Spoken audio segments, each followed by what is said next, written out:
The sun hung low in the sky, casting long shadows across the dusty ground of our makeshift camp. I could hear the distant rumble of artillery, a constant reminder of the war that had become our lives. We were stationed in a remote part of the country, far from the comforts of home, and every day felt like a battle not just against the enemy, but against the weight of our own fears and doubts. I had joined the army with a sense of purpose, driven by a desire to protect my country and my comrades. But as I looked around at the faces of my fellow soldiers, I couldn't shake the feeling that something was off. It was during one of our routine patrols that I first noticed the change in Jake. He had always been the kind of guy who could lighten the mood with a joke, a friend who would share his last ration with you without a second thought.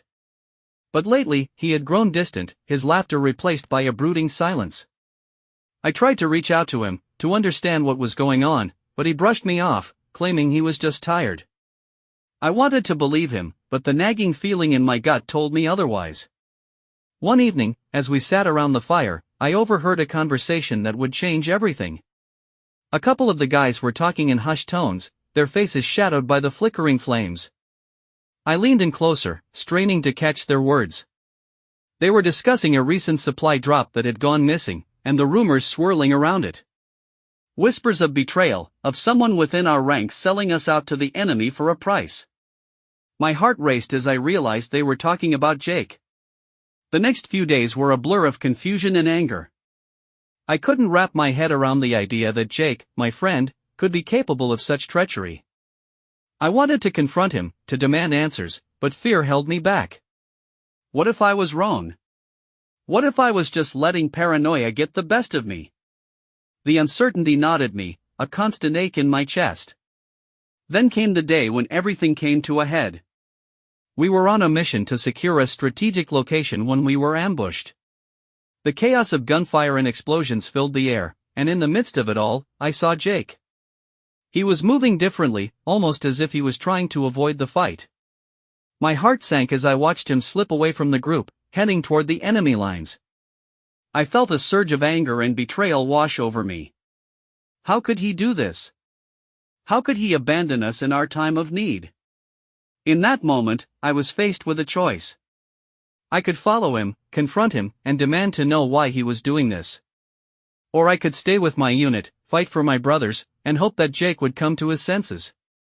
The pain of betrayal twisted in my gut, and I felt a mix of anger and sadness that threatened to consume me.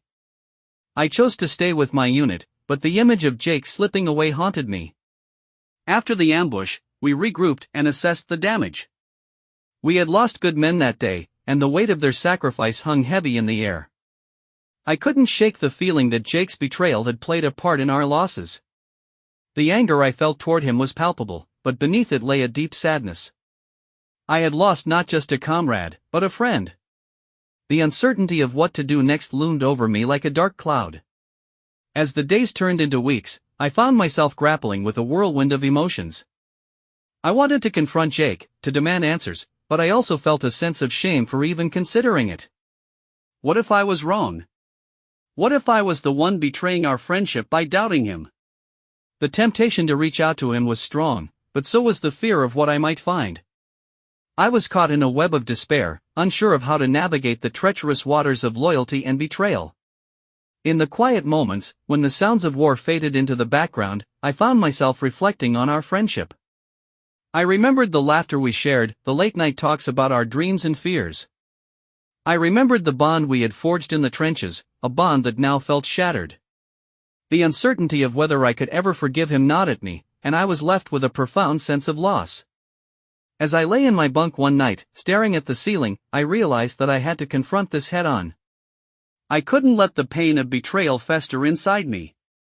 I needed to find Jake, to understand what had driven him to this point. But as I drifted off to sleep, I couldn't shake the feeling that whatever I found would change everything. The war outside raged on, but the real battle was within me, a struggle between the loyalty I felt for my unit and the friendship I had once cherished with Jake. The next morning, I awoke with a sense of determination. I had to find him, to confront him about what I had seen. The thought of facing him filled me with dread, but I knew I couldn't let this go. I needed answers, and I needed to know if I could still trust him. As I gathered my gear, I felt a mix of emotions swirling within me: anger, sadness, and a flicker of hope that perhaps there was an explanation for his actions. I stepped outside, the sun shining brightly, but it felt like a false dawn. The world around me was still filled with the echoes of gunfire and the weight of uncertainty. I approached a few of my comrades, trying to gauge their thoughts on Jake. They were divided. Some believed he had betrayed us, while others held out hope that he was still one of us. Their mixed feelings only added to my turmoil. I decided to head to the last known location where Jake had been seen. It was a risky move, but I felt compelled to follow the thread of betrayal to its source. As I made my way through the rugged terrain, I couldn't shake the feeling that I was walking into a trap. The landscape was eerily quiet, the only sounds being the crunch of gravel beneath my boots and the distant rustle of leaves. I felt exposed, vulnerable, and yet I pressed on, driven by a need for closure.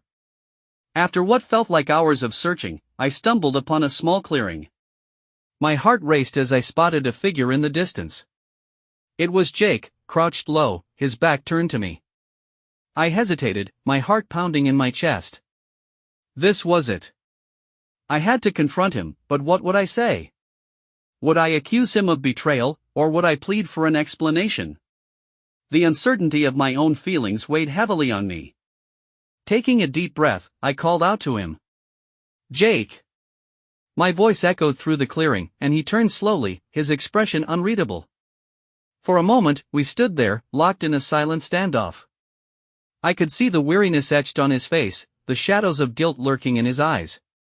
It was a look I had never seen before, and it sent a chill down my spine. Why? I finally managed to ask, my voice trembling with a mix of anger and hurt. Why did you leave us during the ambush? Why did you betray your own? He looked away, his jaw clenched tight. You don't understand, he said, his voice barely above a whisper. I had no choice. No choice? I shot back, my anger flaring. You had a choice, Jake. You could have fought with us. You could have stood by your brothers. He turned to face me, his eyes filled with a mixture of pain and desperation. You don't know what I've been through. I've seen things that haunt me. I thought I could save us all by making a deal. I thought I could protect you. Protect us? I echoed, incredulous. By selling us out? By running away when we needed you the most? I was trying to save lives, he shouted, his voice breaking. I thought if I could get information, if I could negotiate with them, maybe we could avoid more bloodshed. I didn't want to see any more of us die. His words hung in the air, heavy with the weight of his intentions. I felt a flicker of understanding, but it was quickly overshadowed by the anger that surged within me. You put us all at risk, Jake. You put your own selfish desires above the lives of your comrades. He took a step closer, desperation etched on his face. I didn't mean for it to happen like this. I thought I was doing the right thing. I thought I could make a difference. By betraying us? I spat, my heart racing. You've put us all in danger. You've put my life in danger. I know, he said, his voice cracking. And I'm sorry. I never wanted this. I just wanted to survive. The pain in his eyes was palpable, and for a moment, I felt a flicker of sympathy. But it was quickly drowned out by the anger and betrayal that coursed through me. Survive? At what cost, Jake? You've lost everything that mattered. You've lost your honor, your loyalty, and your friends. He looked down, shame washing over him. I know I've made mistakes. I know I've hurt you. But I'm still here. I'm still fighting. I want to make it right. Make it right? I echoed, my voice rising. How can you make it right? You've already crossed a line that can't be uncrossed?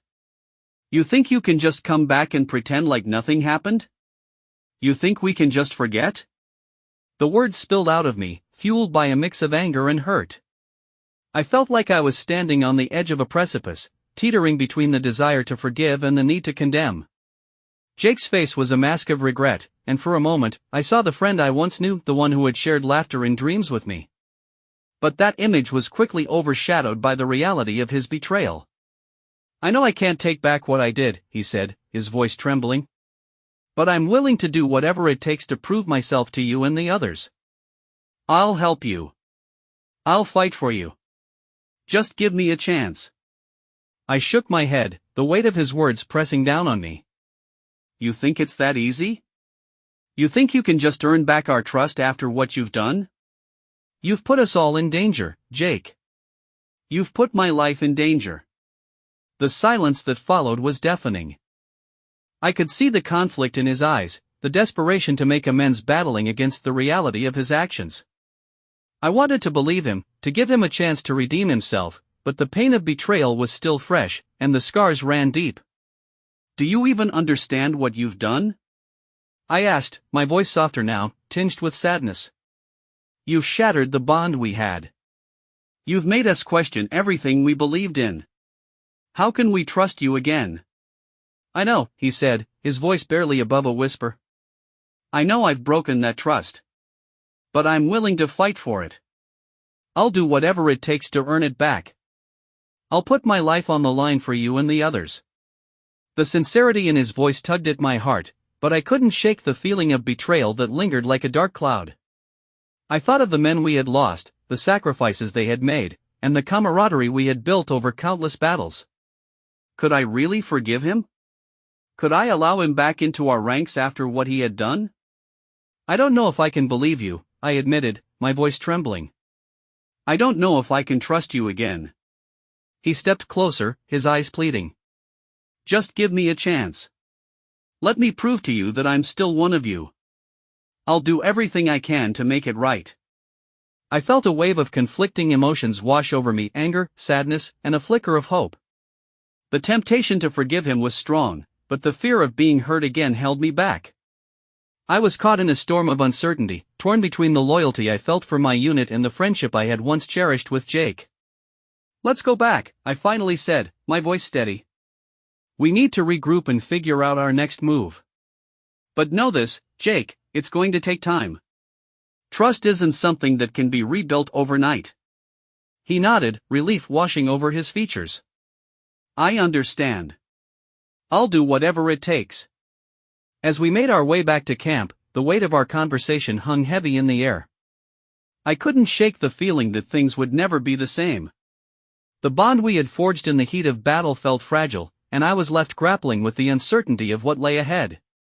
When we arrived back at the camp, the atmosphere was tense. The other soldiers were still reeling from the ambush, and the loss of our comrades weighed heavily on everyone's hearts. I could see the looks of suspicion and anger directed at Jake, and I knew that earning their trust would be an uphill battle. I took a deep breath, steeling myself for what was to come. I had to be the one to speak up, to address the elephant in the room. "Listen up, everyone," I called out, gathering the attention of my fellow soldiers. "I know we're all feeling the weight of what happened during the ambush. We lost good men, and we're all hurting." I glanced at Jake, who stood a few paces behind me, his expression a mix of shame and determination.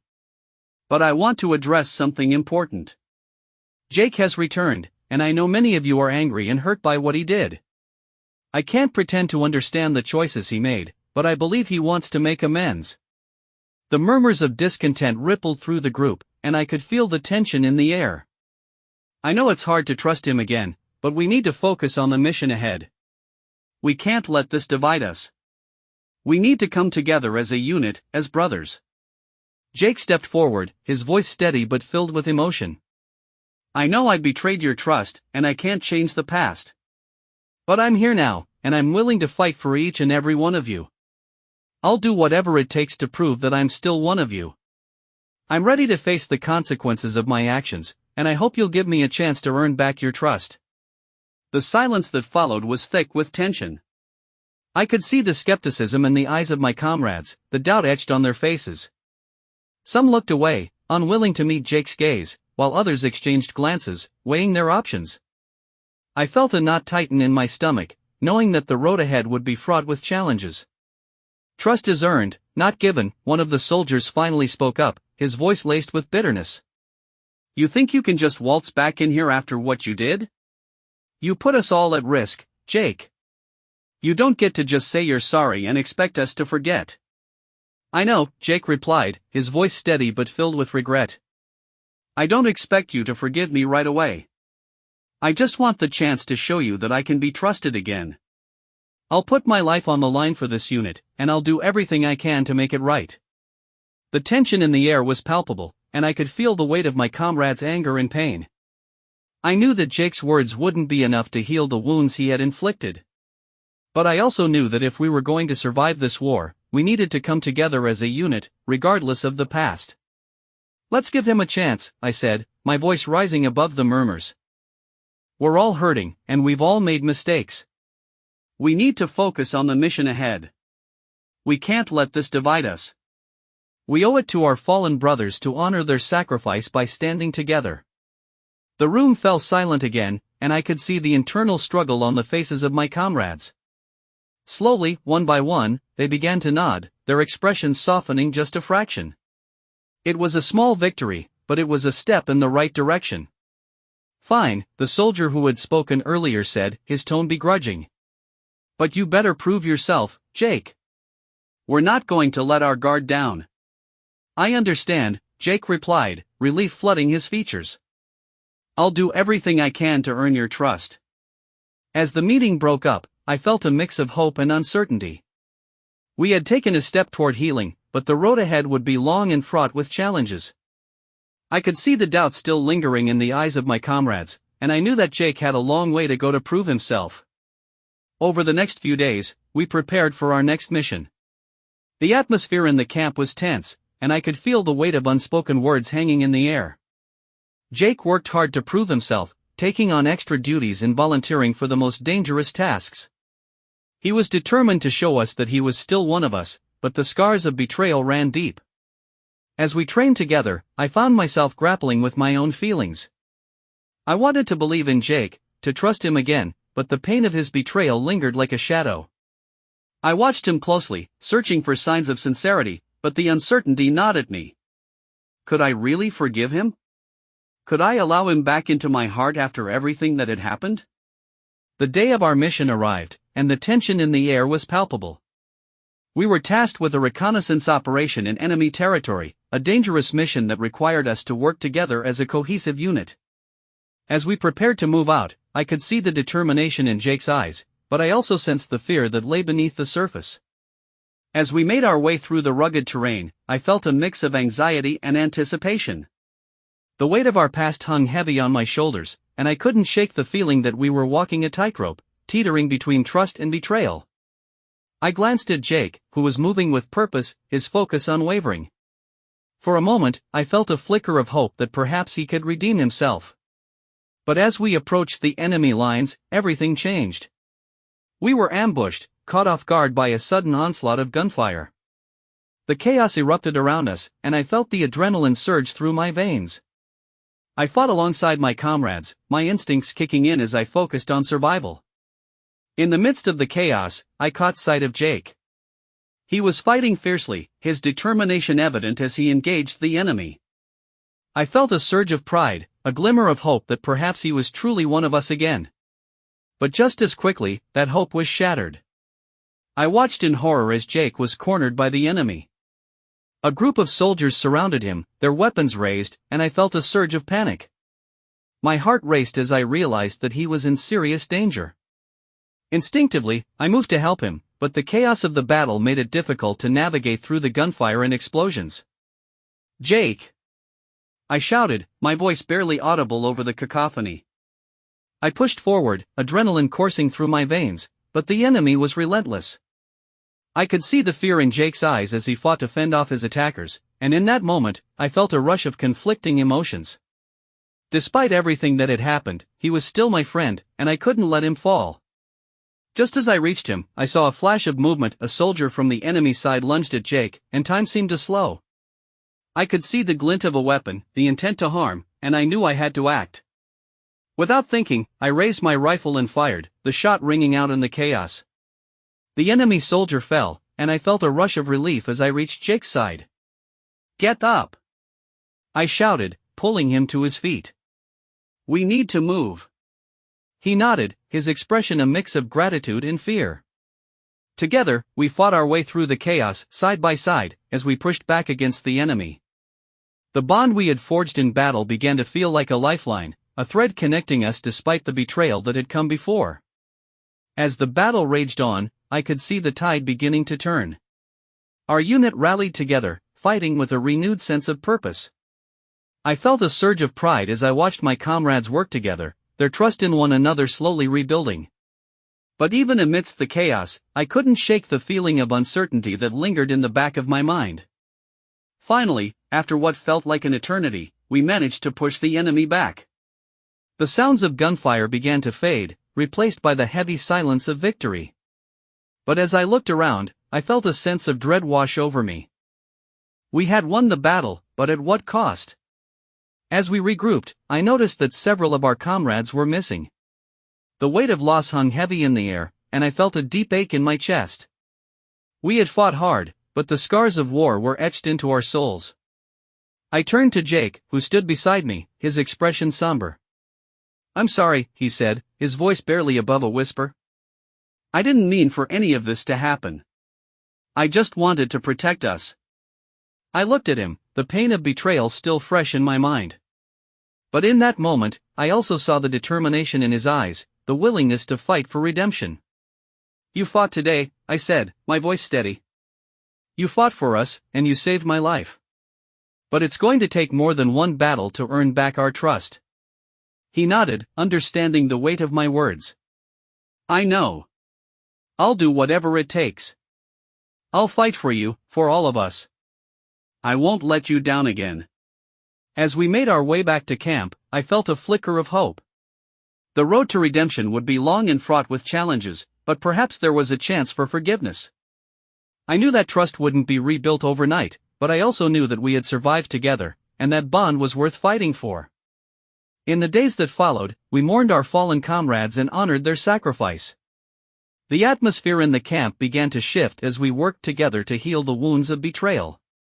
Jake took on extra responsibilities, proving himself time and again, and slowly, the walls that had been built around our hearts began to crumble. I watched as my comrades began to accept him back into the fold, their skepticism giving way to cautious optimism. It wasn't easy, and there were moments of doubt, but with each passing day, I felt the weight of betrayal lift just a little. Jake was fighting not just for his own redemption, but for the trust of the entire unit. One evening, as we sat around the fire, I found myself reflecting on the journey we had taken. The pain of betrayal still lingered, but it was accompanied by a sense of hope. I looked at Jake, who was laughing with the others, and I felt a flicker of warmth in my chest. Perhaps forgiveness was possible after all. As the stars twinkled above us, I realized that the bonds we forged in the heat of battle were stronger than the scars of betrayal. We were a unit, a family, and together we would face whatever challenges lay ahead. The road to redemption was long, but it was a road worth traveling. In that moment, I understood that while betrayal had tested our loyalty, it had also shown us the strength of our bonds.